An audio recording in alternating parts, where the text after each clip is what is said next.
Hi, my name is Britt Humbert, registered dietitian at the UNC Wellness Center, and today we are making my version of chicken tenders that you could keep in the freezer and pull out and serve and not have them be processed. If you're doing the Route 66 exercise program, you would be in theory going down the highway and stopping at a number of diners possibly, and pretty much all of them serve some sort of chicken or really good fried chicken along the way. Well, this is not actually that. This is a hack. What I did is I cut up, I don't know, about 1.5 pounds of chicken breast into strips. And then I have some water over here, and we are just gonna poach them for a few minutes. I'm gonna add the chicken, oops. But I am gonna season this water a little bit. I'm gonna take a pinch of salt. I don't know how much it is, maybe total of 1/2 teaspoon. And then this is like a chicken better than bouillon paste. It's amazing. It looks like a little, if you see that, I don't know, a tablespoon, and I'm just gonna swirl that into the water too, just to give it an extra flavor. I don't wanna overcook it, because then we're gonna bread it and we're gonna pan fry it really quick. That's where we're gonna start. So what I have here is a 3-step process: a cup of flour, 2 eggs, and a cup of water, homemade breadcrumbs that I keep in the freezer, which we can talk about another day. You don't have to use homemade breadcrumbs. We have our cooked chicken. I like using safflower oil because it has a really high smoke point.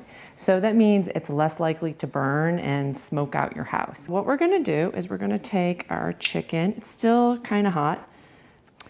I'm gonna lightly flour it, just rinse it in egg. I'm gonna leave it in the breadcrumbs. Oh, you know what else I forgot?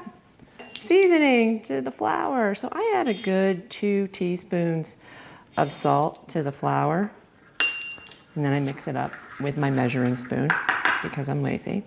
And I also add a little bit of salt, just a smidge, about 1/2 teaspoon, to the egg wash. I like to do maybe 5 pieces in a row. Get it a little bit of flour. Don't gob it in flour. You want it just like a light dusting. Wash it in the egg and let it rest in the breadcrumbs. Like panko breadcrumbs, I swear, are easier to use. You really might want to use them. So now I'm gonna crank up the heat. You do want kind of a hot oil. So I'm gonna just take these, check it. Oh yeah, that's plenty hot. I'm just gonna drop them in.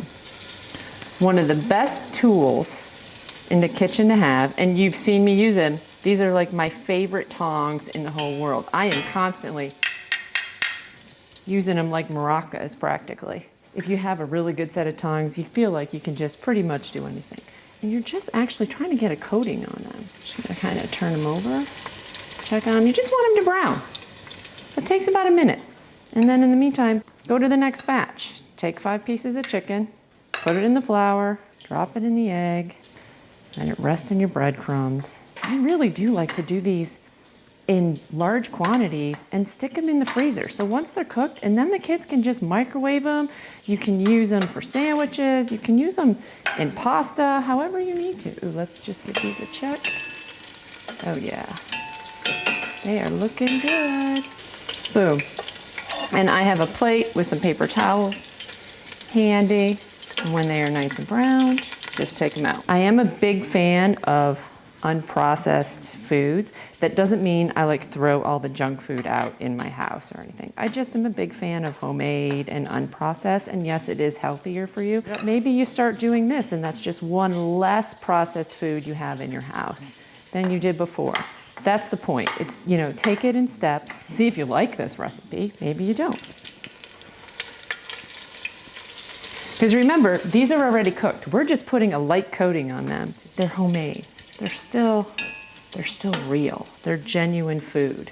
You know what else is great about tongs? My hands aren't gross after doing the 3-step process. Love that. Great tongs. Invest in them.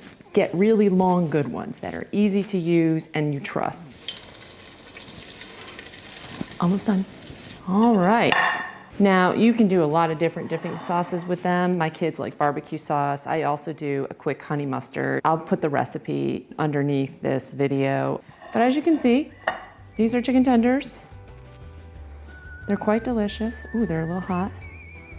Real white meat. Lovely. Crunchy. Too big of a bite. That's how you make homemade chicken tenders. Foolproof, very tasty, stay well. It's okay if it doesn't be, it's not perfect. It's still great. Have a great day. Bye-bye.